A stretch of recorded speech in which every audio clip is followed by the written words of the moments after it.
up on the other side. Niggas acting like we tied. I've been gone since like July. Niggas acting like I died. They won't be expecting shit when Capo go to slide. Cause I told them that we put that shit behind us, but I lied. Hey, look who I'm around, man. Let's do it. Yo, what up, though? It's your boy Everything Deezy back at it with another banger podcast episode, man. So this episode, I actually got my boy Debo, but to y'all, you know what I'm saying, DeAngelo Meredith, man, and just a quick little introduction, man. So I got to know Debo back from high school doing football. Funny story, we actually grew up like right around the block from each other at one point. Didn't even know it. Ended up meeting him in high school. He was older than me. You know what I'm saying? I just happened to end up working out with a lot of the older guys because nobody my age was really lifting with me. So they had to push me. The coaches had to find somebody to do it. And he was definitely one of them. Ended up being on the throwing team together. And one thing about Debo is he's been doing things great on track and field, but also off the field, he's been doing amazing things as well. So without further ado, Debo, how you doing, bro? Like, how you been? I'm cool, man. I'm good.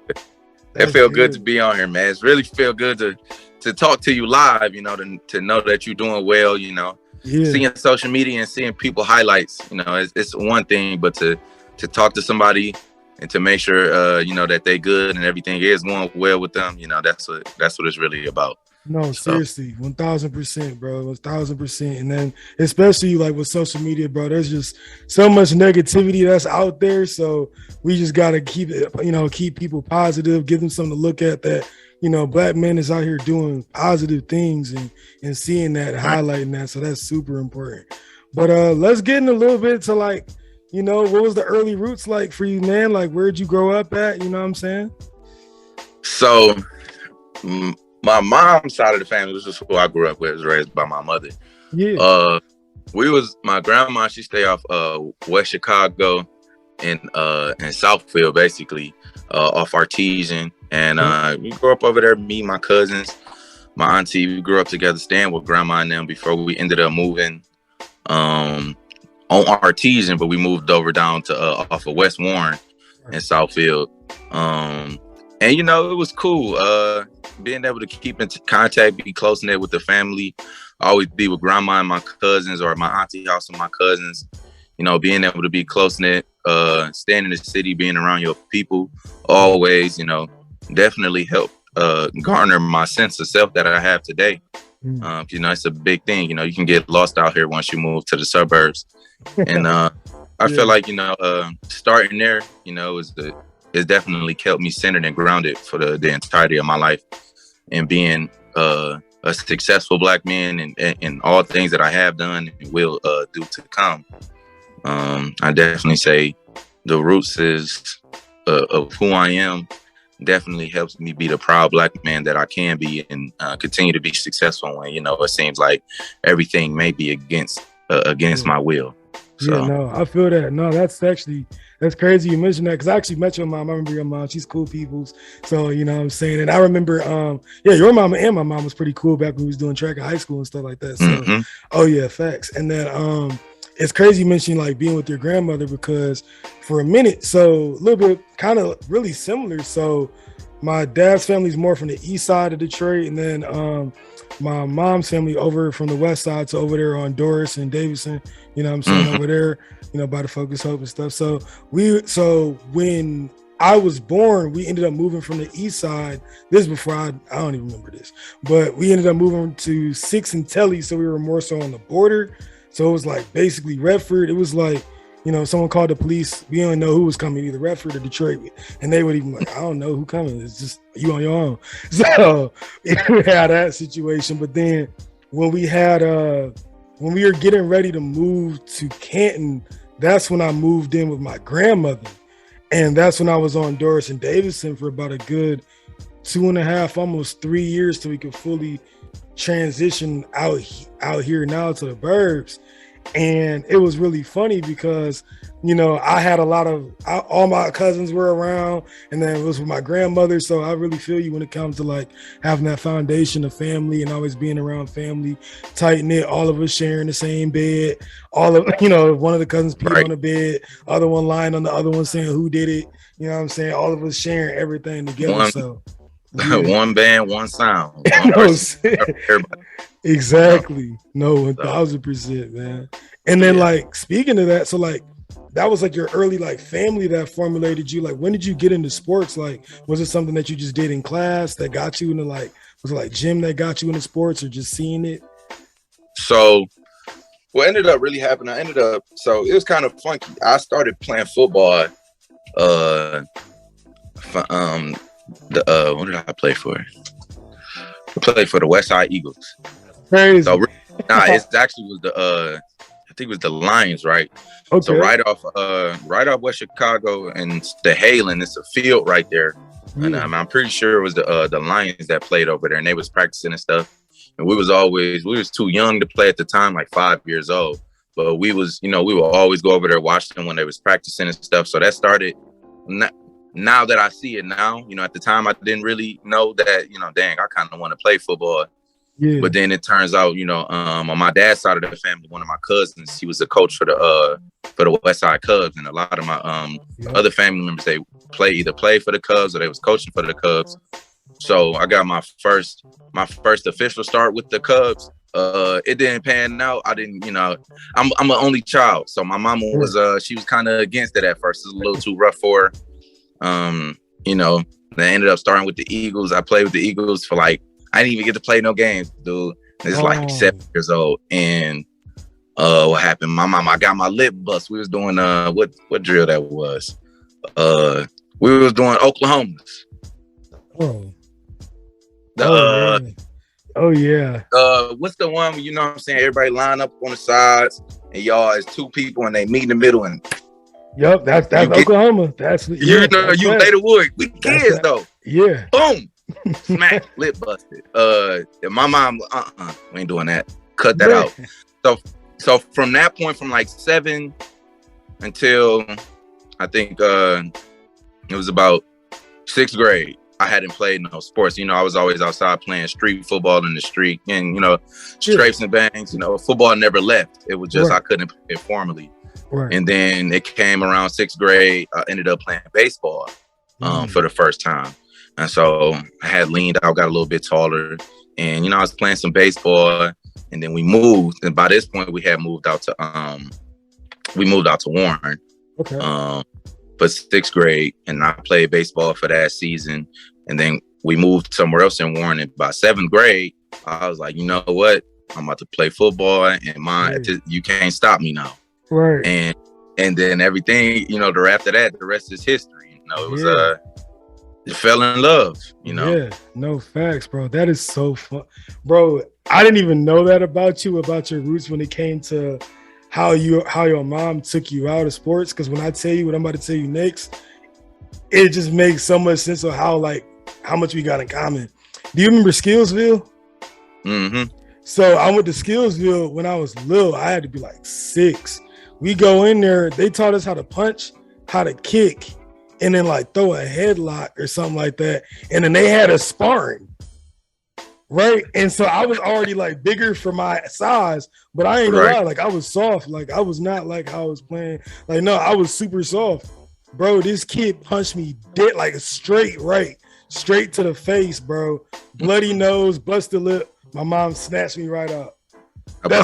So it's crazy, like that kind of the same similar situation. And then knowing how you are now and knowing how I am now, it's like complete total opposite. Man. And I tell you, now that you said that, like the Skillsville and the sparring, I remember when I was playing for the Eagles, man, and it was this one kid, he was soft serve ice cream, boy. Yeah. And one of the coaches, man, I ain't never seen it. You only see this in the movies.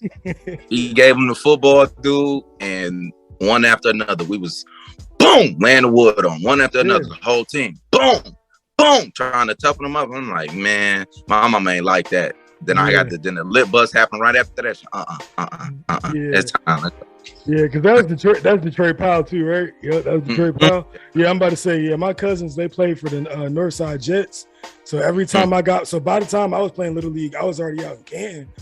But my dad, to get me tough, would make me get my pads. We would go all the way back to the east side where my cousin was at, and I would have green and white marks on my helmet before we even started hitting, because I was on the Canton Lions with Freddie and them. So I would come back to practice and they'd be like, bro, why do you got green and white marks on your helmet? And little did they know I was in the front yard in the street. We hitting full contact. Right. No reason against all my cousins, man. Those are the days, bro, for real. I swear.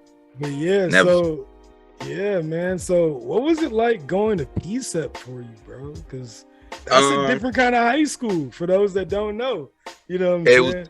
It was definitely different. I'll tell you this. So even though growing up I was staying in the city, my mom always made sure I had, like, you know, great education. So when I was staying in the city, I was going to a charter school in Dearborn Heights. And at some point I was one of 3 black kids for like 5 years, for real. And it was all Arab kids, Middle Eastern kids, and learning Arabic and all of this. So I've always been blessed to be around a multitude of different people from different cultural backgrounds and, you know, and things of that nature. So from elementary and then transferring, going out to Warren, to middle school, you know what I'm saying, to getting around more black people, but still having that mix of the Middle Eastern, and now you adding the white people and, you know, that diverse culture, you know, it kind of set me up for PSEP. I ain't tell you, I ain't gonna lie to you, dude. I'm not gonna lie to you. Go ahead. I'm not gonna lie to you. It was different going. I had a big culture shock when I went to PSEP, though. And it was a real big culture shock, because it's not like I hadn't been around all of these different kind of people yet. Right. It wasn't that. It was about the class. Yeah. I'm saying the class, money. That was the difference. You go out to Warren, it wasn't really. You got the melting pot, but you didn't get the money. You still had your blue collar workers. You still had your, you know what I'm saying? Yeah. You can't get into PSEP. You pull up. You see your teammates with a GTR. You see your teammate with somebody with a 5.0 Mustang. You know, it's different. You know what I'm saying? It's class. The class changed. The ethnicity stayed the same, but the class and how people handled themselves was a little bit different. And I would tell you, honestly, the biggest difference, the biggest thing going to PSEP was the lack of genuineness. You know, the lack of genuineness. That's very real. You know, it just being such a big. It was hard to get used to that, coming from how I grew up to going to Warren, not being different. Right. You know, just the diversity of it, but the genuineness of people are being who they are, not putting on then going to PSEP, it was like people smiling in your face, but behind your back, they're talking, you know what I'm saying? Exactly. They really feeling, you know what I'm saying? It's that underlying racial background, you know. Yeah. No, I definitely feel that, because I'm about to say, when we met, I was like, oh yeah, we similar. And then when I found out you grew up around the same area, I was like, oh yeah, we there. You know what I'm saying? Like, there were just certain people I could tell that was just like super genuine. So whenever you did something that was sweet, I was like, oh yeah, that's fam for sure. Like, yeah, we might not talk every day, but I was like, when you did something, I was like, heck yeah, like, yeah, for sure. Like, I was always happy to see whenever you did something. And that's why, like, you know what I'm saying, we kind of ran around the same group of people, you know what I'm saying? So I can only really speak for them. But everybody else, man, was some different characters, man. It was definitely different. It was different. It was different, man. You know what I'm saying? I don't even want to get going on the girl situations and stuff in high school. It was wild. You know what I'm saying? Well, you know, yeah, I'm already here. Yeah, we might do, you know what I'm saying? Hey, if you guys want to know about that, you know what I'm saying, make sure y'all subscribe to my Patreon. And if y'all want to know about that conversation, I'll get him back on here, and y'all got to pay to get that kind of information. And I'm going to tell y'all, if I'm going to get canceled, I'm going to get paid for it first. I'm going to tell y'all what, go ahead. Don't think about it. Just do it, because you want to know. I'm gonna tell I you. know. Oh yeah, you going for sure want to know because you feel me. I got some stories for y'all.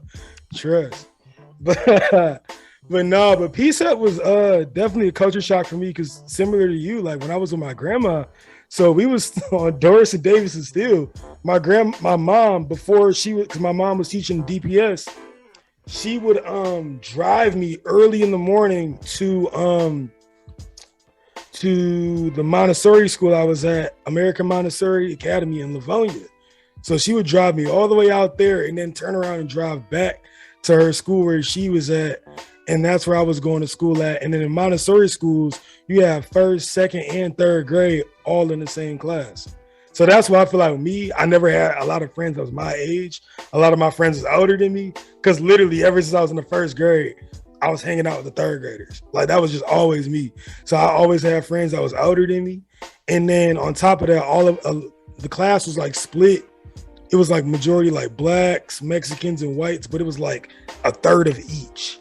So it wasn't like so it was like a melting pot, but everybody was cool and everybody was so young. Ain't nobody really know nothing. But I definitely noticed the change of when I went to, you know what I'm saying, Plymouth Kansas schools. I was like, oh man, like, it's a little different now. And then I started passing certain tests and getting to higher math classes and doing STEM. Yeah. And then when I went to STEM, yeah, it was like being the only black person in class that was normal. That was just the normal till I got to lunch. I was never so happy to get to lunch. Oh my God. Yeah. I swear. It just wanted. Yeah. And then how many kids was at the school? Almost 6,000? Yeah. Pushing 7. Yeah, pushing 7 if it's not there now. So I mean, it's crazy, man. So going into your football career, man, like how would you define like you ain't gotta get, you know what I'm saying? You know what I'm saying? You gotta explain, but how would you define the high school football career, man? You know? So I'll give you the background. So just short, I'll sum it up real short. When I first like really played my first football season in middle school, I played for Wolf Middle School in Centerline. Centerline is like a 1 mile radius. It's in Warren. It's literally inside of Warren. That's how small it is. Played for Wolf Middle School, 7th and 8th grade. Great. You know what I'm saying? Some outside linebacker. Had fun. Did the thing. Didn't know the fundamentals, but I knew see ball, get ball. You know what I'm saying? And that developed that canny ability in me, you know, to just go get it. Yeah. And then freshman year, I had first started at Centerline High School for the first semester. So I started playing my freshman year of football at Centerline. Started out on JV for the first game. I probably got I ain't gonna lie to you, dude. I probably got 6 or 7 TFLs in the first half. Dang. And forced fumbles, 1 or 2 forced fumbles that game, and I almost had an interception that game.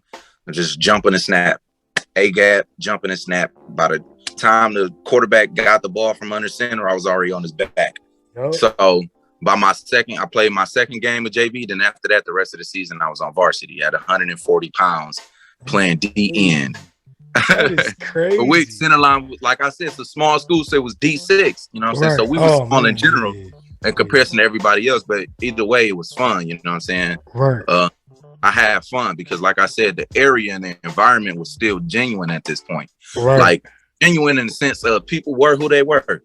Yep. Somebody don't like you, you know they don't like you. Somebody with you, you know it ain't no blurred lines. It's all it's black and white for real. Right. You know what I'm saying? It's true as that, as hard as that is to believe in reality, it was black and white for real. Yeah. So and then getting to go to moving out to Canton that second semester of freshman year for football and getting ready doing the SJ 5K. I'm like, man, this is beautiful, you know, being involved with the community in a different kind of way. And then wanting me to be on varsity for sophomore year. And I'm like, man, I'm not ready, you know, because you get there and dude 6'3", 300 pounds. Thank you. I got to stop you right there because this is something I've been trying to tell a lot of my teammates that played the Illinois football. I'm not trying to diss Illinois high school football. I'm not trying to get on y'all boys. Even though we got ran, you know what I'm saying? We were playing So we go D1, D2, D3, D4, D5, D6. That's how it goes in Michigan. D1 is the highest level you can play in high school. That was our high school, bro. And like he told you, you come in, guys was hope, bro. Like dudes was actually like big. We played against the best competition. You know what I'm saying? Like the best schools, exactly, bro. And we played against everybody.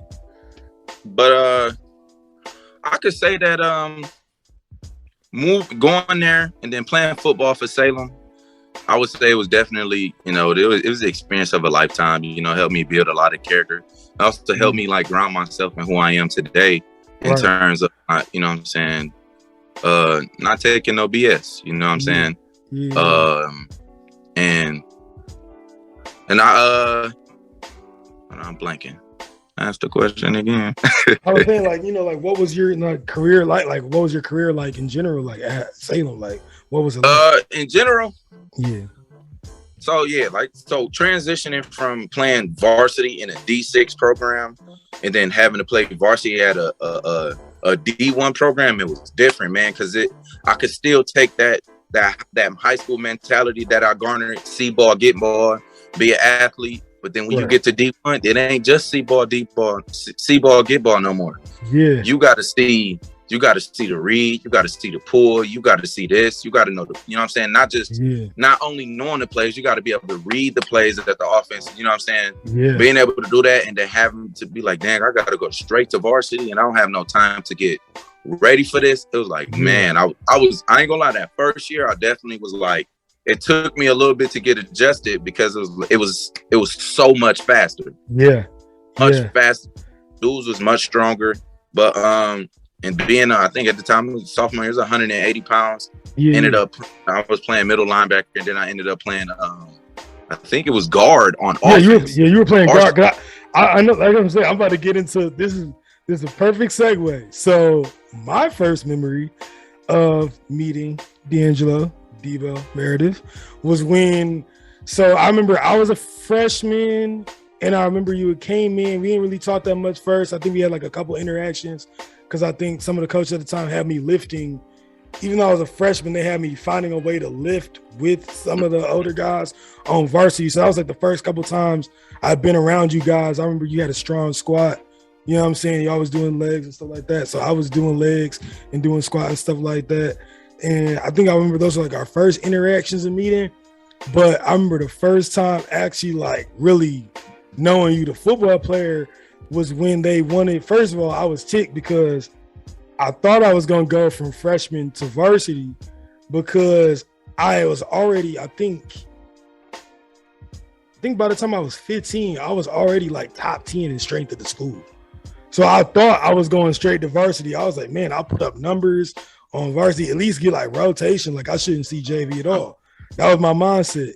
And then literally we had I was practicing with JV and I was like, well, this ain't gonna be long. They're gonna do me like Freddie, a couple practices, get pulled up. So then literally we had our JV varsity scrimmage. Hey, you laid me out, bro. I ain't gonna hold you like I ain't gonna hold you. You did your thing. You know what I'm saying? You got me. I was like, dang, bro, like, Jesus, like, who is this, bro? Like, you gotta bring it. And you know what I'm saying? And you talk your trash, you know what I'm saying, as you supposed to, because that's how I like to play. Like if someone talks trash to me, I talk trash back, you know what I'm saying? So I was all with it. I was like, oh man, this guy cool as heck. That was the first thing I thought. But one of my most favorite memories of actually getting to play with you is when our junior year we were playing. I had already kind of rolled my ankle already. And then we were playing against Walled Lake Western. And that's when they had that 6'8" nose tackle. Yeah. Do you remember? Yeah. And then I remember something happened with Terrence where he got thrown. The 6'8" dude literally took Terrence and threw him into the back of my leg. And my ankle like cracked. Like I hurt it. And I was like, I know I'm injured. And I tried to get up. And I'm going to just tell y'all now, excuse the language. But the first thing I heard, you turned around. I was laying on the ground. You was like, because we pushed each other hard. Like, that's the thing I want people to understand. Like, especially because I was like one of the younger offensive linemen that was starting. Like, y'all made sure like I had it together. First thing you turn around and says, David, get up, bitch.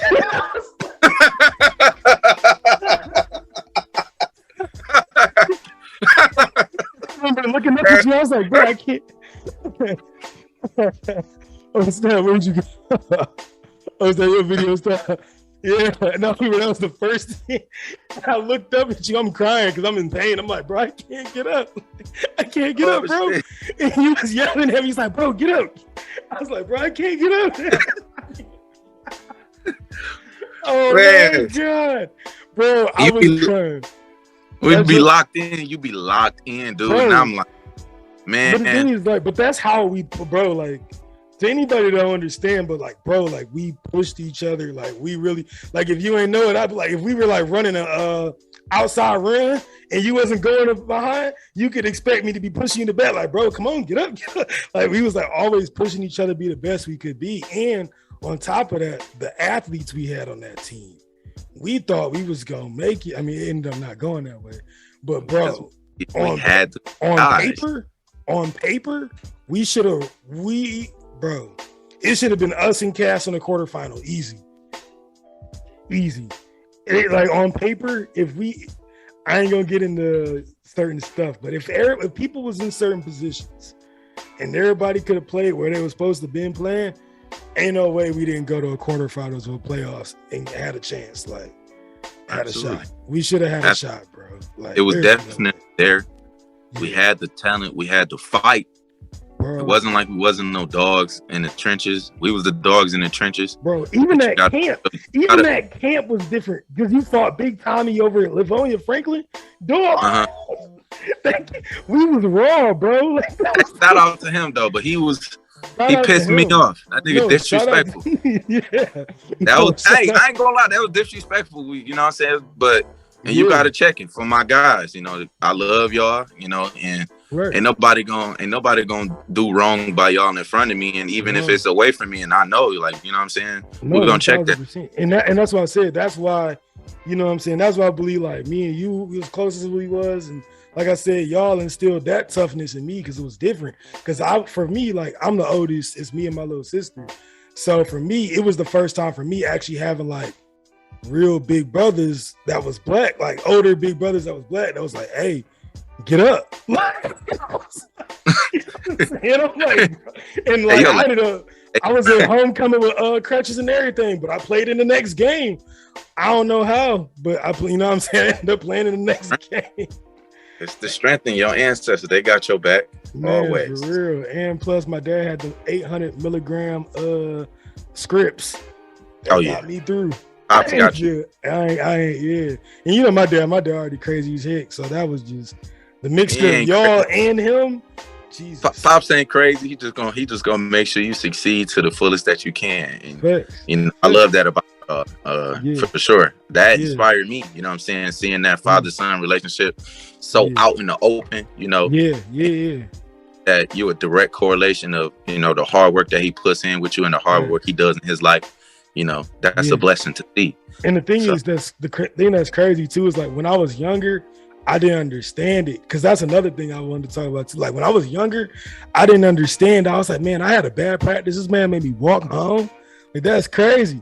You know what I'm saying? Like that, like mine. And then like literally he would drive slow as I'm walking home. You know what I'm saying? To make sure none of my other teammates would pick me up. He'd be like, nope, let him walk home. You know what I'm saying? Let him walk home. So you know, like tomorrow, like you can't play like that. But it was that, you know what I'm saying? I say crazy, like crazy as a like motivation, drive. Like he was, because you have to be, me, I think crazy is good. You have to be crazy about what you want to do. You have to be driven. You have to be passionate about it. Because if you're not, you know what I'm saying?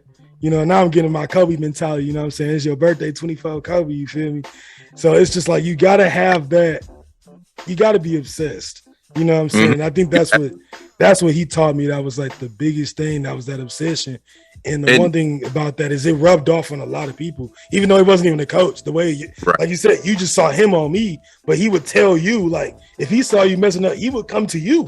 You know what I'm saying? Like, hey, bruh, That's real love. You know, that's Yeah. that's real passion. That's what being instilling hard work in a child is, though. You know, it's being there always to know, like, you know what, it ain't gonna go good. It ain't gonna go good always. Facts. And when it do go bad, you ain't got time to be down. Guess what you're gonna do? You're gonna work harder. Exactly. That's what you're gonna do. Exactly. You're gonna find something to work harder. Yes, we're gonna keep it in a positive light, you know, in the sense that like I could mess up, but I'm gonna look for something more than I could do, and I'm not gonna beat myself down about what I didn't do.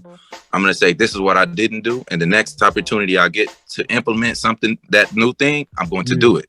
I'm not gonna get stuck in the middle place, and that's what Pop did. You know, you can see that through everything that you've accomplished and how continuously successful you are and are going to be. You can see that in your everyday. You know, for me, just being from the outside looking in. And 1,000. No, you absolutely from school to working to your businesses, all of that. You can see it's hard work. Things things in life ain't gonna never go how we want it to go, but I'm gonna find this. This is what I did in that situation. I'm gonna take away what I did or did not do and build on that. Because if I get stuck and thinking about what I didn't do and then beat myself down about it, well, then I lost. You know what I'm saying? Eventually I'm going to lose. 1,000. But that's a winner's mentality, Mamba mentality. You know what I'm saying? There's always more to be done, and I'm gonna do it. Man, I'm gonna have to clip this part alone and just put it on there, because like that's a lot of game right there, bro, that people not hip to, and they gotta understand like that obsession. Like you gotta be on it, man. And it takes it. And the reason I commend you and your dad's relationship, because it takes a father-son relationship or a mother-daughter, you know what I'm saying? But it takes that same-sex relationship with the parent to garner that in you, because the father teaches the son how to be a man and the mother teaches the daughter how to be a woman and be, you know what I'm saying? So that's the relationship y'all have is the one thing, the relationship I wish me and my father had, but two, the relationship I know I'm going to have with my children. Right. 1,000%. And my thing is like, number one, thank you. You know what I'm saying? I know he's going to be happy to see that because he loves you too. You know what I'm saying? Like one thing I always say is my dad doesn't have just one son. My dad got however many black guys around me growing up, or just anybody saw a teammate was pretty much like one of them ones, you know what I'm saying? For real. Like that's just always what it was. Like the way he would give it to me on the field if I was messing up, let you miss a block. You know what I'm saying? Let Freddie not catch a ball. Let Christian fumble the ball. You know what I'm saying? My dad going off with their dad, and their dad looking like, bro, what the hell? Like, you know what I'm saying? But that's just how it was. Like, man, I swear. So transitioning from that, bro. So how in the world did you get into track? Because you took track. I didn't know, bro. Like, I knew you more for football. Like, if you asked me, I thought originally before like your senior year, because after senior year I could understand, like, okay, like I get it, but like track I didn't see coming, bro. Like track and field, you know. So what I'm gonna do first, I'm gonna shout out Coach Crable, for real, because I was hoping you would. Because I did a little track in middle school. I ran, but whatever, but it didn't really put track inside my body, you know. Right. Coach Crable, after sophomore year football season for me, your freshman year, Coach Crable came and got me. Hey, I think you should throw. I'm like, well, whatever. I need something to do. My mama wanted me to play another sport anyways. Right. And you know how they do it. It's pay to play, but it's cheap here to play that second sport. Yeah, exactly. Like, whatever. Right. Boom. Go out there. And I just start having fun. You know, it was a different atmosphere. And the reason I like track is because you can't really point no fingers at nobody. Yeah. You can't. Really, you know what I'm saying? End of the day, if you really wanted to be like that, you could point your finger at the coach. But at the end of the day, it's a sport about self-awareness. You know what I'm saying? My success and how good I can be or how far I can go is solely dependent on me. Yes, I need to have the coach there too. You know what I'm saying? That's the only other aspect outside of that. There's not another 10 guys plus the coaches. It's just you and the coach. Right. That's it. So he came and got me, And that year, that's when Yannick had came to PSEP for his first year. Just came to this is first time been in an American school. Yeah, but the first time in like America. Yeah. And Yannick was in Germany. He's from Germany, and that's what they do. Track is a big thing. There's track and soccer, basically, and obviously amongst other things, but they did it as club sports. So that's what, and that was his thing. He was in love with it. So I ended up being able to find that my passion for it through someone else's passion for it, through Yannick's passion, how hard he was working. And I'm like, man, you know what? Like, I want to be like, you know what I'm saying? I want to be like him. I want to be as good as he is. Despite whatever differences is him being 6 inches or 5 inches taller than me, or whatever. I want to be like him. This dude cool. He worked hard. He put his work in, and I see the results. I'm a see it. I gotta see it to believe it kind of dude. I need to see results. Show me the Carfax. Bro, I'm so happy you brought up Yannick, because literally I remember the day Coach Crable, because that's when kind of around the same time we met through like doing field events, stuff like that. We practicing. Coach Crable just kept saying, yeah, and I've got this guy from Germany coming in, and he's going to be this thrower. And I remember him coming in. He's just super tall, but he was super skinny. And I'm thinking like, bro, how is this man finna throw a shot put that far? And I'm thinking like, yo, I'm strong as hell. Like, I can throw further than him. Like, this guy's a stick. And we were doing the drill where we had to take the shot put and throw it up the stairs. Mm-hmm. This man cleared the stairs. And I was like, oh, heck no. Like, he tripping. Like, this dude. And like, the thing is, how many steps would you say that was? It had to be like at least 15. At least 15 steps. And like, if y'all don't know about throwing a shot put, go find shot putting online. And then just imagine a dude that's about 6'5". 6'4". About 6'4". Yeah, about 6'4". I don't even know how much he weighed at the time. He couldn't have weighed that much at the time at all, because he's still kind of lean. He's still more of a linear guy. Mm-hmm. You know what I'm saying? And he literally just straight technique and cleared the stairs off a front throw. And I was just sick. I was sick, bro. I was sick. I couldn't believe it. But you know what I'm saying? You just gotta and to go back to like how I really got to where I am now with track. It started with that. It started with, football. Yeah, I loved it, but it wasn't producing nothing for me. It wasn't. Yeah, I got the character development, right? But I was beyond that. Right. I was beyond character development. I already had character from my roots. Right. And at that point, I've always been a little bit more mature than my age, no matter which age I was. I've always been at least 2 to 3 years ahead. Right. So with that being said, that's why I was bumping heads to the coaches. Yeah. I'll leave it at that. Right. But seeing Yannick and seeing the success he had, and knowing that, damn, we in the same grade, right? We're the same age, and this dude, he doing this. You know what I'm saying? And then him coming out breaking the sophomore record in shot put off of power, off his first meet. Man. First track meet of the year. He breaks the sophomore record for furthest throw out of a power. I'm like, oh, what the? Right. Hold on. Right. To see the work ethic after that. Yeah. You know what I'm saying? To see, and then to also see the lack of excuses. Because Crable, my dude. Right. I hope we watch this. And I'm going to say I commend Crable for everything he did for us. He pushed us. He worked hard, and we did it. You know what I'm saying? We did the work. We did the work. We did the work. What he knew, and that's what he taught. He didn't question himself. He taught it to us, and that's what we did. We produced the result because we stayed true to what he taught us, and we saw it through. Right. And the lack of excuses on Yannick's part was, I bring that up because Crable didn't know how to produce a real, you know what I'm saying? He didn't know it a lot. But what he did know, he knew. He punched it in. And he punched it in. All you had to do was listen, and we was there. You know what I'm saying? Then it got to the point where, boom. All right. From sophomore year, I was like, first time throwing, made it to varsity. Boom. That year kind of flashed by. Yep. And then going to junior year, doing better, but still not doing good enough. And then it's like, man. You was right. Really I remember because you was like, y'all was pushing each other at practice. I remember sometimes y'all getting at it like, I'm not getting better. Like y'all was like, and that's what I love to see. Like even when you and coach would get into it, it was about like getting better. Like, and that's why people respected it. Like, and even me, I was just like, bro, like, because the way I was looking at it, I ain't gonna lie. I got into it because I knew it was the easiest way to get my letter. I was like, bro, I only got to throw a discus 100 feet, or I could throw this shot put like 36. All right, let me figure this out. Shot put ain't work. All right, bet. Let me try this discus now. And I got it.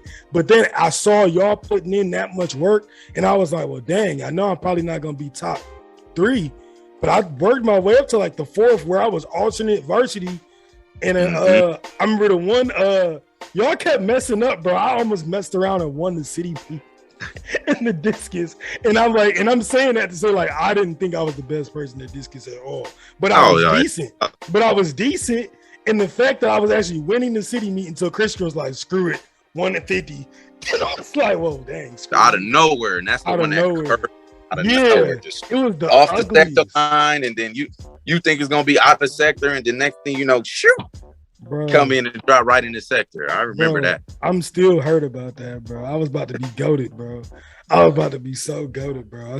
Christian, if you see this, I hate you. Say no.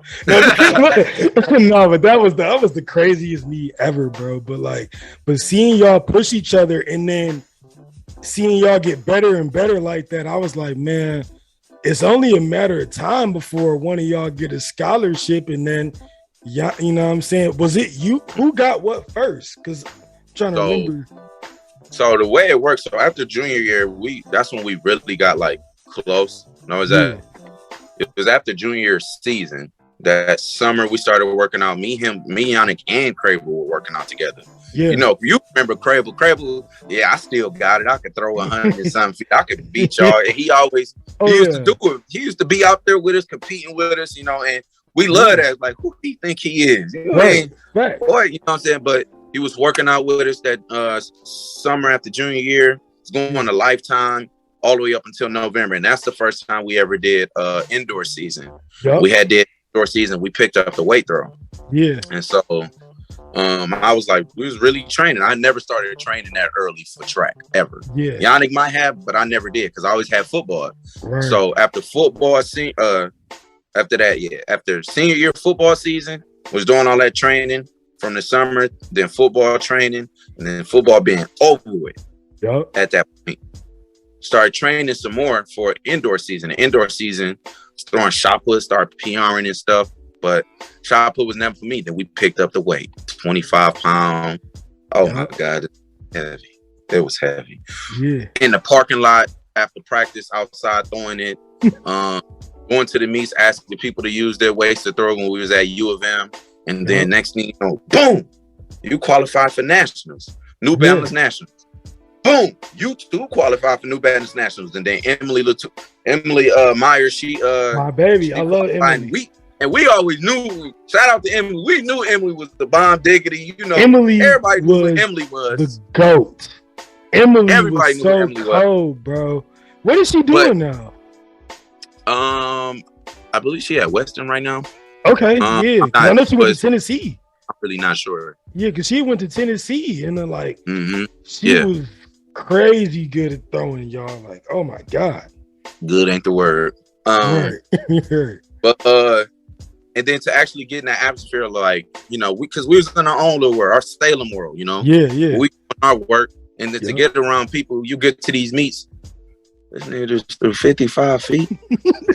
We talking about indoor season. This before Yannick, you know what I'm saying, before Yannick threw far enough and shot put like that. Yeah. Might have threw 50 already, but but it was when y'all was working your way up. Right. Exactly. Then working the way up and then seeing people throw. I remember Connor Bandale, he ended up going to the University of Florida. Connor Bandale, he was the 2015 outdoor Division I discus and shot put champion, I think.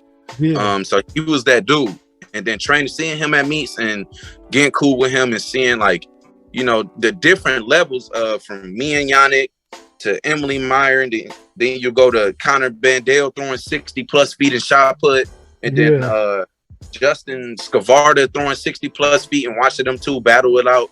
at indoor states to Michigan, and you seeing them two like thinking Connor the clear favorite to win, and then here comes Justin out of nowhere, boom, hit the and take the win. You know, seeing stuff like that, and then for us to be in the mix, you know, Yannick being, I think he took 4th, and then us both competing at indoor states, and for Michigan, and we did. I think I got 4th, and then he got 1st. I believe he either got 1st or 2nd. I'm pretty sure it was 1st though. And just to be amongst that and that development of better people climbing up the ladder, it was just like that accession started coming in. Like, hold on, I may not be where this person at. I may not be where this person at, but I see I'm getting closer. Right. And then to be able to see it, bro. Like that's the thing for me. Like, that's why, like, even me, like, I'm getting chills, like, hearing it, because I love when me personally, the stuff that I just get off on watching, bro, is just like watching people talk about, like, yeah, I saw this and I was just seeing it. Then I started putting in the work. And whenever I start hearing that, I'm like, oh yeah, he gonna be one of them ones. He already seen it and he putting the work in. That's gonna be one of the ones. Cause like you said, for me, like I said, my heart wasn't always in, you know what I'm saying, track. Cause like you said, when y'all were doing indoors at Michigan, I was running at Michigan trying to work on my 40. I didn't care. I was trying to do football. I was already getting recruited after sophomore year. I was trying to go hard. Like, I was trying to just get better for camp.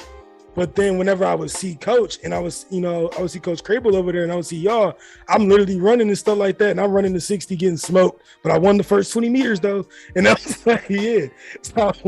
So you know, I'm going for defensive line, so I'm not going to smoke none of those guys. You know what I'm saying? But you know, I'm seeing these guys train, and I'm seeing Devin Funches come into our practice and run 40s. You know what I'm saying? I'm seeing Braylon Edwards. I'm seeing all these guys coming in, and then seeing you and Yannick and going against some of these top guys. And even Coach Crable was like, hey man, you want to try the weight throw? If you throw this, you can qualify for New Balance Nationals. I was like, what? And then I missed it, but like, I was so close. But if I kept working at it, I was like, man, but I was trying to get football. But bro, y'all took it and y'all saw the bag, and y'all ran with it, bro. Y'all ran with it, bro. And you know, I didn't start out with the obsession for track. I found that through 2 people who motivated me because of how hard they worked and how hard they trusted the process, you know, how much they trusted in, and they saw, you know, there wasn't a limit to how good they could be, you know. Whether it's talking about Crable in terms of coaching, or we talking about Yannick in terms of, you know, in terms of how good he could be. And I also want to make sure I do this first before I continue. I want to make sure I give another very special shout out to Coach Crable, because, you know, when people was going on spring breaks and stuff and traveling for spring breaks, I was working with Coach Crable, helping him either paint his houses or clean out the houses that he was remodeling and flipping and stuff like that. So he took me under his wing, and I appreciate that, because that helped. Who knows what I would have been doing, honestly, or what I wouldn't have been doing, you know, but I was doing something that was productive. I was learning some skills, and, you know, I'll forever be grateful for that, because, you know, for the most part, I didn't have male role models, but I could say that, you know, Coach Crable was probably for sure one of my very first male role models in my life. So he was one of the coaches that I can honestly say, and I'm not trying to put nobody else down, but I can say he was one of the coaches at the park for sure that I loved. Like, I used to love when football season was over and I would just see Coach Crable just waiting. And I'm like, yes. You know what I'm saying? Like, yes, it's my guy. Right. You know what I'm saying? Like, I can't, you know what I'm saying? I'm going to skip forward to get back to your question about the scholarships. You know that in my senior year, your junior year, it was very eventful for our team. Like, I didn't even know until after I graduated that in discus competition and dual meets, and we outscored people 126 points to 4. Niggas only scored 4 points on us in discus the whole season. We was running stuff, you know what I'm saying? And it was just simply because we just had everybody wanting to chase somebody else, chasing the next person in line, always, or somebody like, oh, this motherfucker getting close. Who would you say was our worst thrower on the team? The worst thrower? On discus. Like, who do you think was the worst discus thrower on the team? that's hard. Because I feel like that year we lettered more people than we probably ever have. Bro, because my thing is, when you think about it, we had everybody hitting over 100. Over 100. And then we had and the big thing is, like, you see other schools, maybe you got guys who throwing 160, 170, right? Or 1 or 2 guys. But we had at least 5 guys throwing over 130 feet. And then we had at least 7 guys or 8 guys throwing over 120 feet. Yeah. So that's pure work. Yep. You know what I'm saying? That ain't very technical work, but that's work. That's hard work. When I seen y'all hitting that stuff, do you know, me and my dad went to Play It Again Sports, and I was just like, I'm seeing how these guys is working, and they cleaning these medals. But I want some medals too. I bought a discus, bro. I actually bought a discus. I remember. And was going out. Yeah. I remember the discus. Yeah, I bought that rubber discus, bro. I etched my initials in it. And every time I was trying to throw the crap out that thing, bro. Yeah. But it wasn't until outdoor season, really. It was about middle of outdoor, closer to the end, I believe, where Yannick was I'm pretty sure Yannick was looking at Eastern, or Eastern had came and talked to him, and the coach at the time was Steve Mans. He was a post-collegiate shot putter. He threw over like 65 plus in shot put, I believe. And he invited Yannick for a visit in Crable, and then I also was able to tag along and showed us the facility. And he let me know straight up, I don't have no money for you specifically, like for me, because with track it's a little different. It's either you a top dog and you getting 4, or you getting scraps, or you not getting nothing. And ain't really no mid, and it depends on the level. That's more so D1 comparisons. So either you top dog. A lot of people don't know that. Know that. I was saying, I'm glad you explained that, because a lot of people would think like other sports, like, oh, you can get partials or you can get this, and they got ways of dividing them scholarships. I'm glad you explained that, because on track, it's less people than a lot of these other teams. And then especially they only got so much money because the major sports that are the drivers of the schools, not saying track and fields are not major, but if you're thinking about the big revenue sports, so basketball, football, and like the ones that are driving in the more money, they're going to typically have more funding behind it. But a lot of track and field schools don't have as much funding. So they got more full rides to give out. They have more boom. Exactly. And for the most part, if you get the full ride, you deserve your full ride. That's somebody is more than accomplished. You know what I'm saying? He up here. You know what I'm saying? But then after that, you can have good people in between, but they getting scraps. They not getting no decent, you know what I'm saying? They might, but that means they just not that far off from the top dude. You know what I'm saying? But for the most part, you gotta fight. You know what I'm saying? You gotta fight for that. You gotta work for that extra little bit. You know what I'm saying? Or that extra big lump sum. And so I was able to go there with them and seeing a lot of the guys that I know today who was in their freshman year at Eastern, and like some phenomenal throwers, Tage Bryant and Harkey, and I forget his last name, but shouting them two out because they hard workers. Still know them guys to this day, and seeing them put their work in. And knowing that they roots when I was a senior in high school, that going to that, that tour with them, seeing them there and seeing they work ethic, seeing them now, just kind of just paying homage, to that. But that was, I'm pretty sure that was his first official scholarship. And then, eventually after the season, that's what he ended up going, was to Eastern to throw. And then for me, it kind of worked out. What happened? I actually had got offered early on by Madonna University, because we ended up, me, Yannick, and Emily Mario ended up being in the Observer Land, which is the Canton newspaper, and for what we accomplished in weight throw and the shot put to go to New Balance Nationals.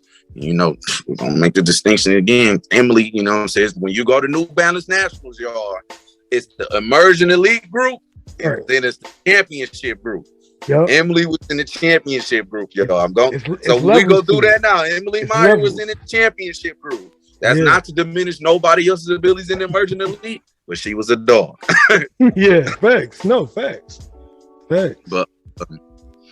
But yeah, that's what it started out, and to go even further about the distinguishment between scholarship funding.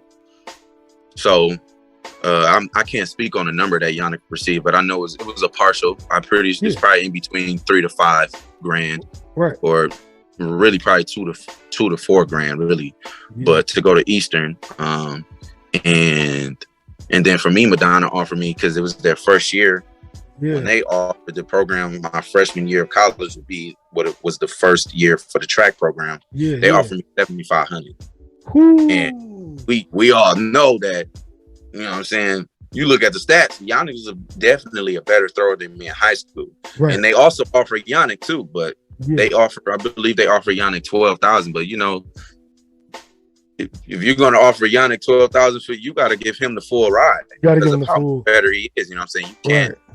So that's just a simple distinguishment. And Madonna University is in the NAIA, so that would be the difference in funding of your top tier versus a mid-level athlete, still only being $5,000 away from each other, versus it really should be like probably another 10.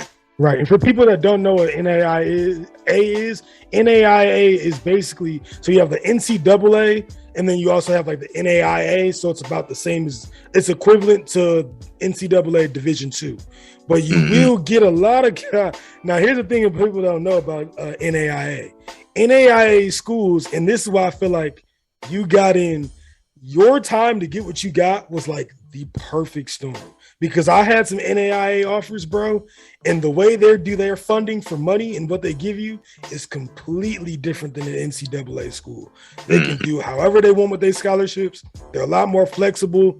They can give you I had William Penn. They were going to give me an extra $2,000 just to sign to their school. Like just to sign. If I sign, I get another $2,000 on top of almost the full ride I would have got for football. Mm-hmm. So they do a lot of different things that NCAA schools don't do.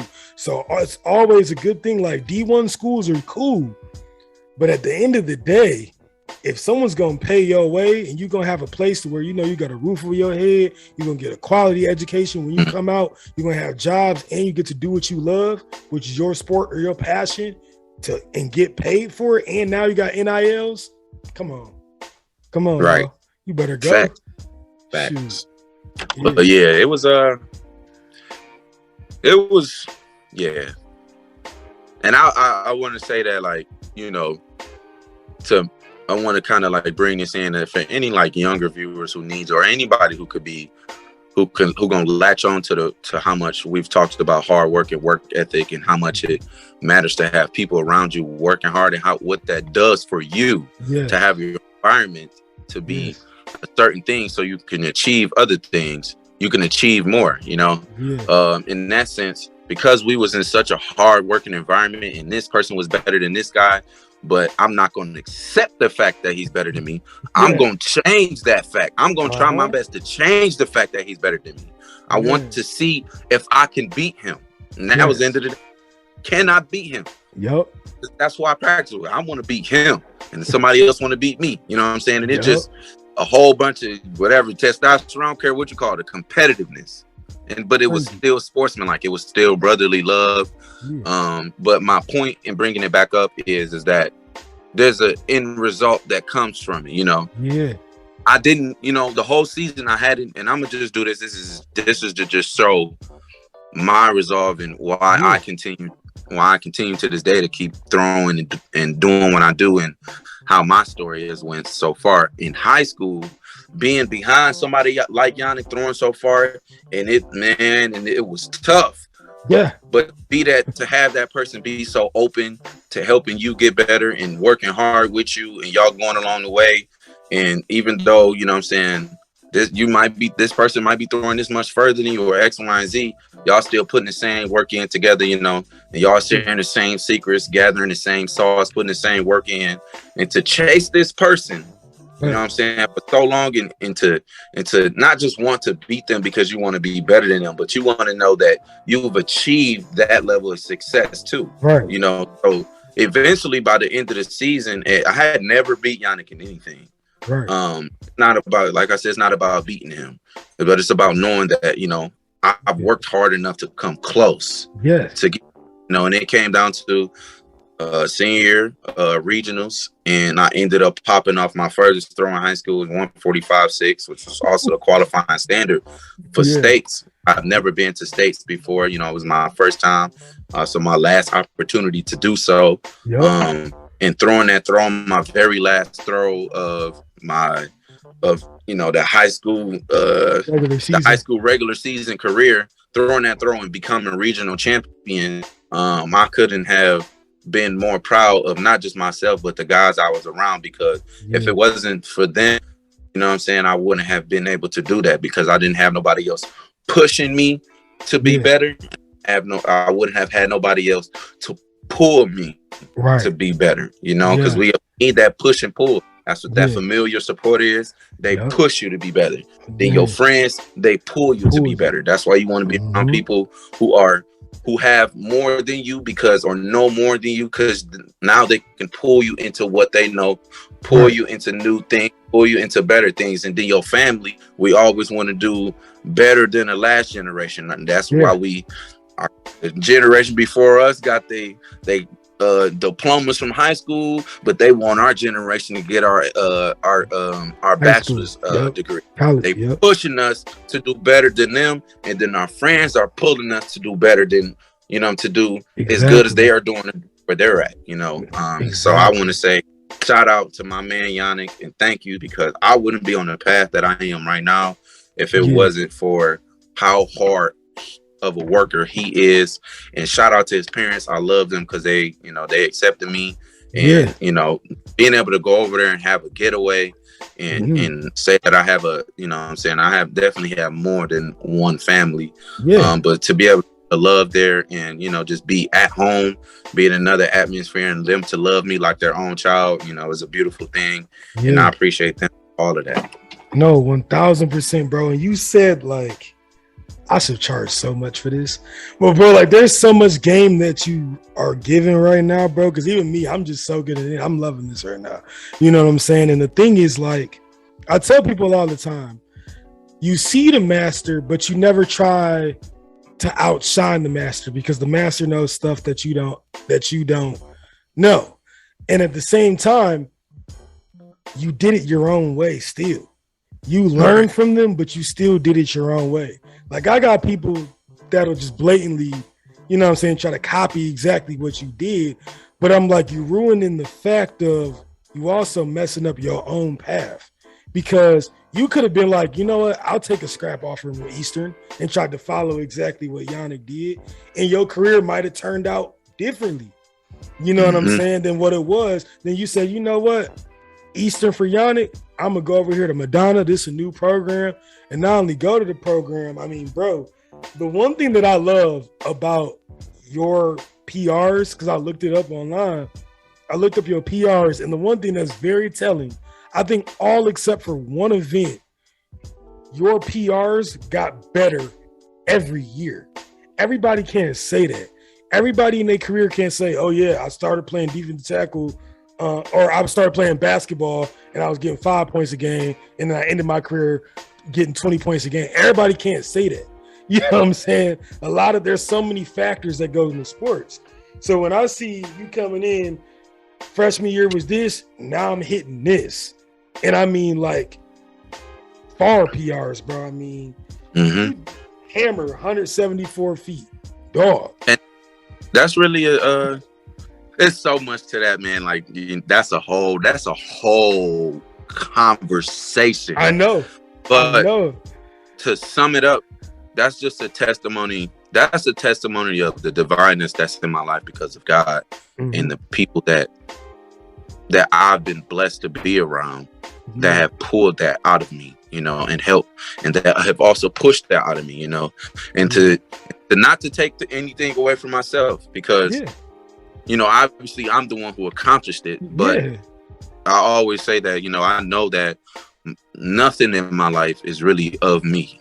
It's of everybody that I'm around, and that's, I know my purpose in life is people, and it's blatantly that, because everything that I am is because of everybody else, because I want to see somebody else win, or I want to mold somebody else so they can, do X, Y, and Z, or boom. But I've always been able to just be grounded and to it actually helps me to know that I made that progression.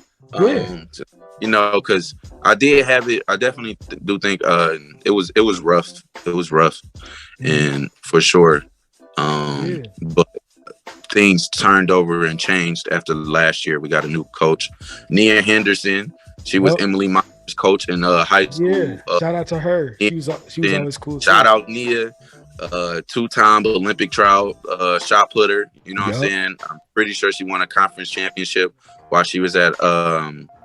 I'm pretty sure she was at Akron. Okay. Was that? I'm pretty sure. Okay. I might be wrong. That's fine. Yeah, man. Like, but either way, like, you know, like that boom, that's another level of success you got of, dang, this person been to the Olympic trials twice after the college. You know what I'm saying? They put the work in outside of college where you get into the more internal motivation. There's nobody else. There's not so much pushing or pulling.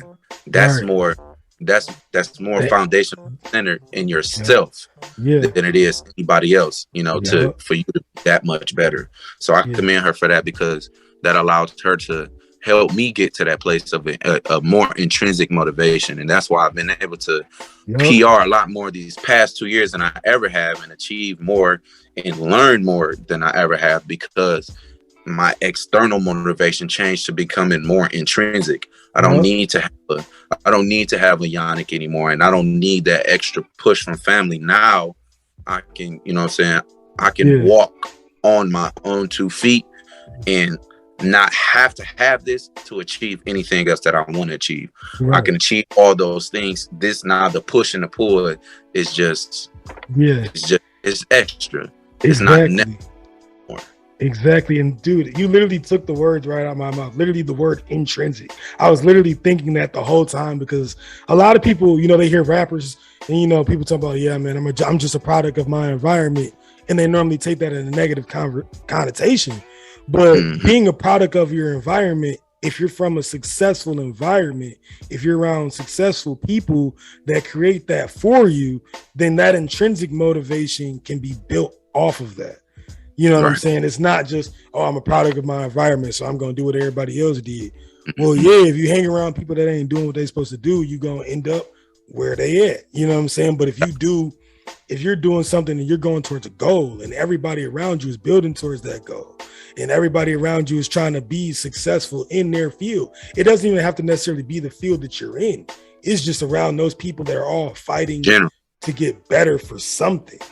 That's why I had to, you know, after I left school, there is a lot of guys I don't talk to no more, because I saw they ain't had that same motivation and hunger. And there's a lot of guys that I still look at and be like, oh yeah, you know what I'm saying? You know, me ain't get, bro, because like I said, when you successful, everybody don't get to talk that much. You doing your thing in Madonna, Mason doing this thing at Alabama. I went to Indiana, to Illinois, and now I'm back in Michigan. Right. You know what I'm saying? Everybody can't talk, you know what I'm saying? Like all the time when you working like that. But occasionally from time to time, I see the Snapchat and be like, oh man, bro just went to another tournament and just killed. Like he throwing the crap. Like he was never throwing like this before. Like this is crazy. Like this is crazy seeing the trajectory where it started from, where it went. Then I see Mason going from Northwood to Alabama. Right. Venetia going from Salem High School, homeschool to Florida. Like, you know, Emily to Tennessee. Like it's just sick. Right. It's beautiful to see, you know. Yeah. Yeah, for sure. Yeah, but to end the, you know, what were you gonna say? No, go ahead. I was gonna say, yeah, but to kind of wrap things up a little bit, let's talk about you know, what did you do outside of sports in college that really, you know, helped you become more of a fuller person? Because obviously everybody loves sports, it's easy to relate to, but there's also so many things, you know, you see LeBron with the more than an athlete movement, you know what I'm saying? What kind of things, like, to hear you, because like knowing you in high school and now hearing like you was in student senate, I'm just like, whoa, that's a change, bro. Like, I can honestly say I didn't see that coming. You feel me? Like I didn't, and that's not a diss. Like I'm not saying like, oh no, but look, like, I mean, that's exactly how it happened though. What the heck, bro? Because like I saw the video. Bro, I saw the video where they had you talking about Madonna, and it's like, yeah, I'm at Madonna University. I was a part of so many clubs. I could say, I ain't gonna lie, I'm gonna roast you a little bit. There was a part where it clipped to another video because I could tell you messed up and started laughing, and you came back and you was like doing the half smile laugh. I was like, yeah, he messed up. I know he messed up. But but it was so cool seeing that because I was just like, who is this man? Like, I don't even know. Like, this is crazy. Like, it's just so cool seeing it. That's that. So things I did. So what happened was, for the most part, I was just going to practice, class, and working.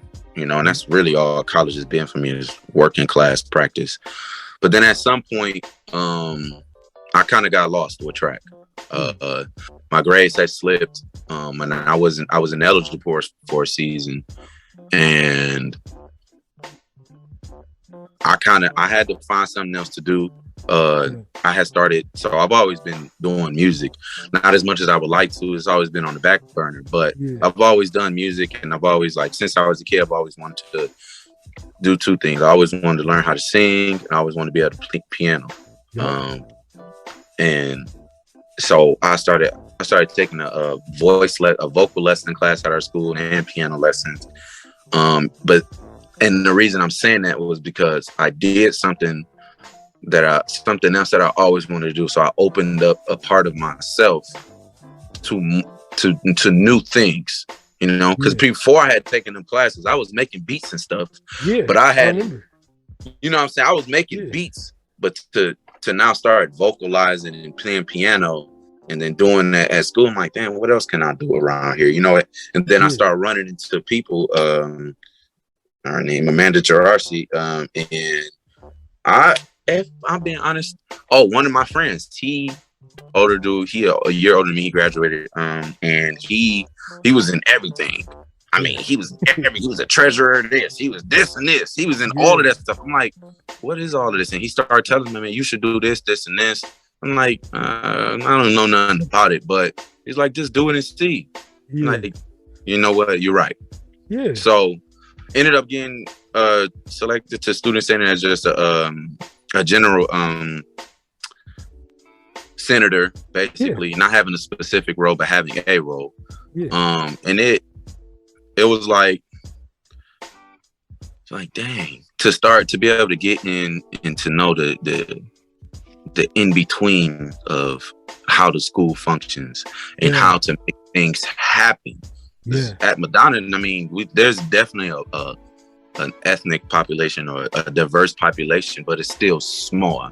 Right. And the accommodation for that population isn't really there, and it's not because there isn't a need to or nobody wants to, but there has to be a how to do that. And that's how I ended up getting to Student Senate. And it was just like, I started learning these things. Well, this is how you get funding to do this. This is how you go from the school looking like this to this. This is how you get X, Y, and Z.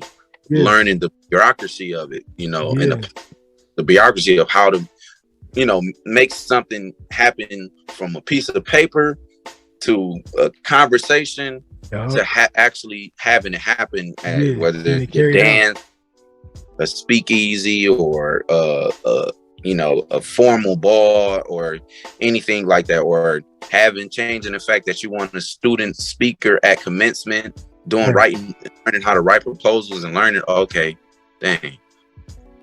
So I don't have to complain about what I don't see here, You can actually make it happen.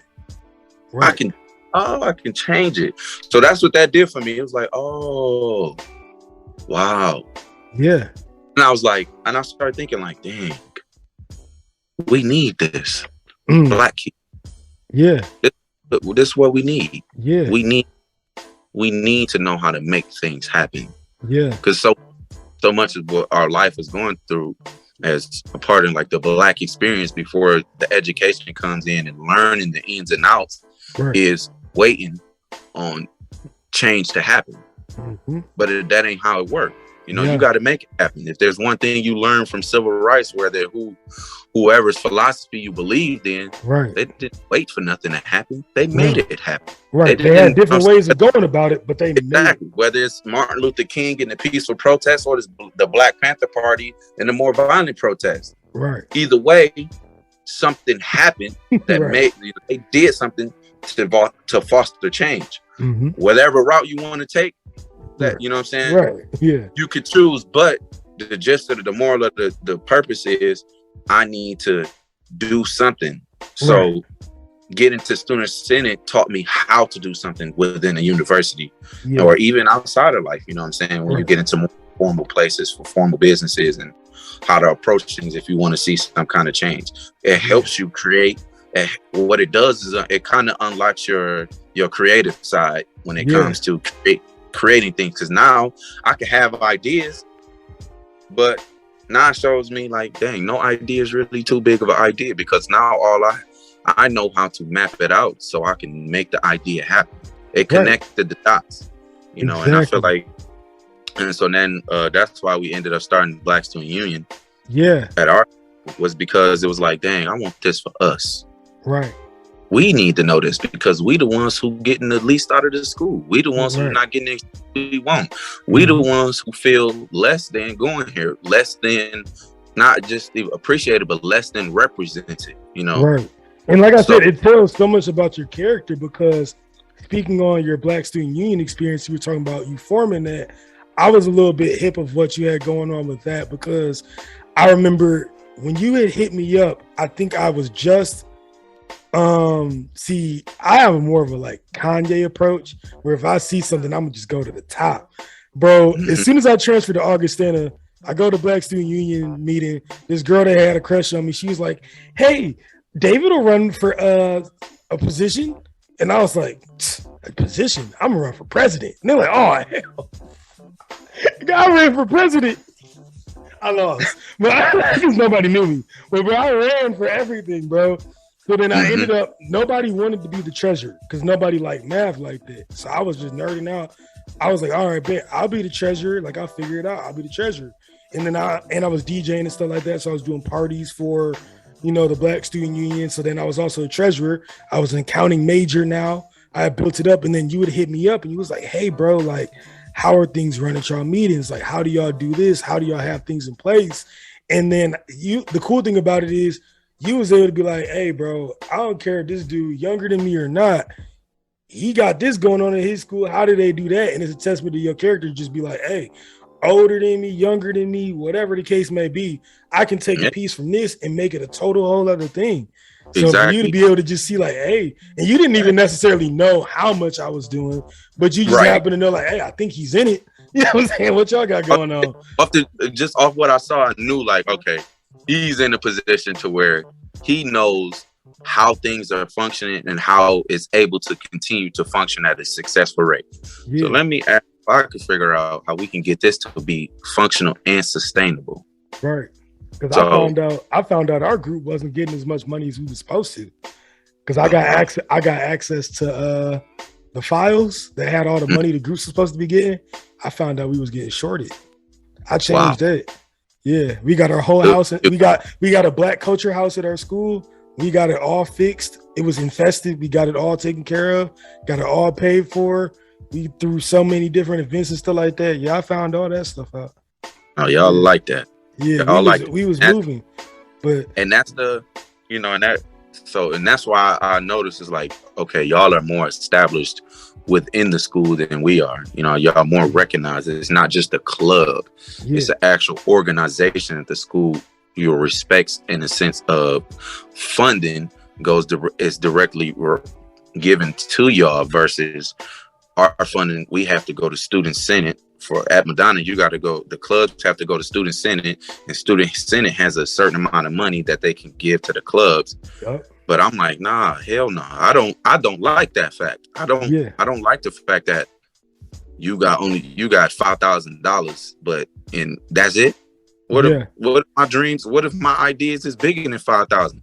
What if I need 5,000, make 25,000 for the school, for the group? You know what I'm saying? So That's why I talked to you, because it's like, okay, I can see that they're way more established, and so I want to get us and here the thing to is, there.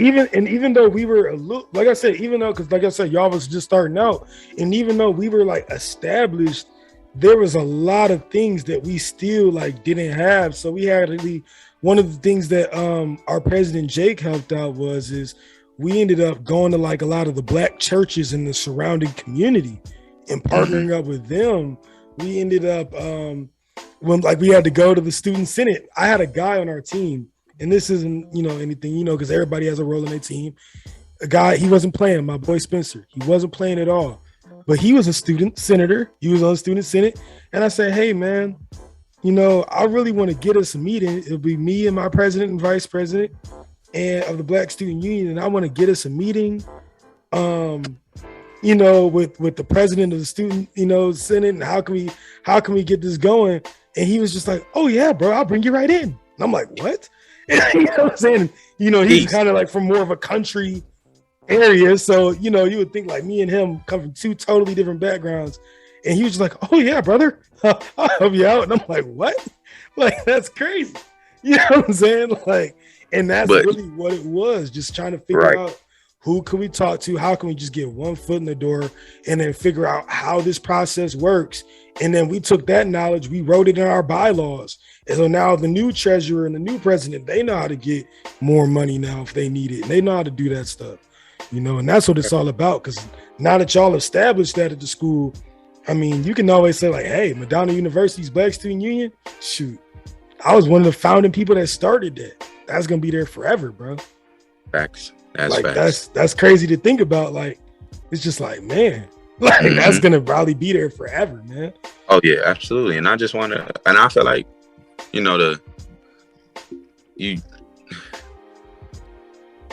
it's important, like, because when you go to bigger schools or even HBCUs, it's more established, because there's more of a reason for people to get in organizations like that because of the majors that are involved. You got law majors, you got all these majors that might be based, that have something to do with politics or bureaucracy. So they have more of a reason to get into that. And so as we don't have those kind of majors at Madonna for real. So it's like less of there's not as much of a reason to have started a BSU, but it's like, okay, well, how about I approach it from the sense that, well, we all feel like there ain't nothing that's done for us, and we all feel like we want things to change around the school so we can have more fun, have a better experience. Okay, then we create that and make it. We have it centered around being just simply a safe space where you could be black. You know what I'm saying? Be the black, you know what I'm saying? Thing on the planet. Everybody else in there black too, right? And exclude nobody. It's just, this is where I can be my full self. And the point of that, and I feel like to the foundation of that is just started there, and then eventually through legitimacy and people understanding the rules and regulations that come along with being a part of an organization, and how to get fundraising and how to, fundraise for, the group to achieve bigger things, getting connection with the community. It'll help us create a lot more, politicians or, lawyers, or boom, it'll help us change like the makeup of, our professions going forward, Exactly. So. And that's what it's all about, man. Like I said, it only takes one person to just be like, man, how come we don't have this here? And then you just figure out, at every school, they tell you all the time, hey, we got this many X amount of clubs, but if you want to start a club, this is how you do it. And then you just figure out how to start your club, whatever your niche may be, whether it's an ethnic one or whether it's about a hobby or just something you just like in general, like your niche. It could be anything, you know what I mean? And that can be taken to anything, wherever you feel like there's a need or a want or just demand in general for something, you can make it happen. And that's what it's all about, and that's the thing, you want to be, that's what I'm trying to pride myself on being, no matter what it is, just be Mr. Make It Happen. Like, I want to be the guy that can figure out how to make stuff happen. So you know, when I saw you, you was like, you hit me up. You was like, bro, it was like so random too, because I didn't expect it. I was like, oh, snap, you hit me up. Like, what up, man? Like, you know what I'm saying? And then he was like, yeah, man, I'm doing this thing with the Black Student Union. And I was like, whoo, let's go. Let's go. Like, this right. is, Love yeah. to see it. Oh, but because you still say what you just said about Mr. Make It Happen, you want to make it happen, you sure. I don't know if you ever heard, forget his name right now, but they used to call him the Black Godfather. Oh, you talking about Kevin? Nah, it's a documentary on Netflix called The Black Godfather, and it's about this man who was born in the South, came from nothing, and he got in I think with the mafia, and he went from nothing to becoming like one of the biggest, like he's that guy you want in the room with you. If you want something done in the industry and you want it to happen, he's gonna make it happen. There isn't a no. He gonna get his way to making everything happen that he's involved in. He's done that for a lot of artists. It's literally called The Black Godfather. The Black Godfather, yeah. I'm gonna watch that then for sure. It's on That's like, yeah, man, I love watching stuff like that. I think that'll serve some good motivation and historical context for you, for sure. Yeah. Oh, bet. Say less. I'm on that. I'm on that today. I ain't doing nothing after this. We're just working out and studying. So, heck yeah. But, you know, we're going to end it on a fun note because, you know, that's me. I got to be goofy as heck. So I got 5 funny but fire questions. You can take your time with them. We're answering as fast as you want. So, first, and this ain't, I guess it can be more fun too, but if you could go back and actually choose to play college football, at what level do you think you could have played at, and where would you play? At what level? Yeah, like what level do you think you could have played at? Because I got an idea. I think you could have. You feel me? I think. Damn. You saying what? Well, I feel like you probably would have because you was getting bigger and getting smaller. I think you would play D-line. Ain't no way in heck you would have loved you would. Offensive line in college is you gotta be a little off to do that. No way. No. The funny thing is like before, so my first semester of senior year, I went on a visit to Bowling Green, and they kind of told me like as a preferred walk on for them. So but like I really hadn't put too much thought though. I never really thought about playing college ball. Never really thought. Because I feel like you could have did it, bro. Like you could have did it. Like you were strong enough, but my knees was man. But I ain't gonna lie though, a lot of the injuries that I had that was like knick-knack injuries. Like I stayed having ankle injuries after the infamous one where you know what I'm saying. I stayed. But when I got to college though, and I got around the right people, and like I actually had like a good we had a good staff, and then I was able to do like physical therapy and get better. Like I was actually, a lot of that stuff went away. So I feel like if you got around like an actual, like a D1A, D1 AA stat, even some of these D2 schools, even the D3 school I went to had Division I level facilities. You know what I'm saying? So if you just got around some of them, bro, I think a lot of that stuff through therapy. Big difference. Yeah. Oh my God, yeah. Because they don't make you just like, oh yeah, put some ice on it, you'll feel better when you feel better.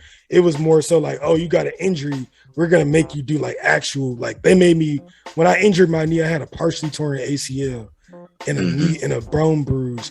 Like, and me, I would have been like, all right, put some ice on it. It is what it is. Like, you just got to get back. And that's how my dad looked at it. You know what I'm saying? He was like, just shake back, just keep playing until he came and visited me. He was like, oh, you can't walk. Like, oh, so. Right. But all the little knick-knack stuff I had, they made me do a whole bunch of rehab. We actually had like an actual rehab center in our school. So I was actually going to like legit physical therapy. Living in the community. Yeah, no, for real. So yeah, I think you could have been up there, bro, for real, for sure. So my next question is, if you could have had any superpower, what would it be and what would you do? Wow. Any superpower? Yeah.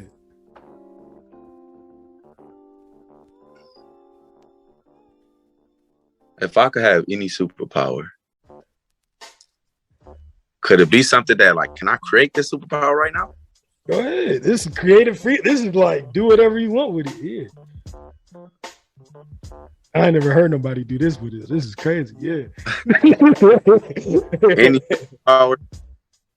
I feel like, I mean, I ain't even gonna need to say what I'm gonna do it, but I'm gonna say it anyways. I feel like if I could make inspiration a superpower to where you don't need to keep revisiting somebody to inspire them. Yeah. So that it eventually builds up, but it can be a instant like that. They just up. Mm-hmm. That would be fire. That would be fire. And I don't even need to, you know what I'm saying? I would take that into our communities. That's it. Yeah, facts. Yeah.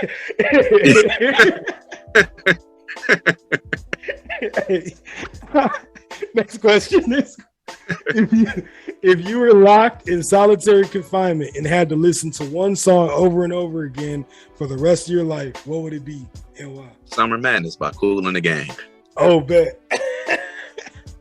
That's my song. Like, no matter the moment, it always zen me out and put me in the right place. That's good. So you just be super zenned out. Oh yeah, I have to be, because man, when I get over the top, I get over the top. Right. If you had to describe yourself as an animal, what would you be and why? Oh, shit. An animal? Yeah.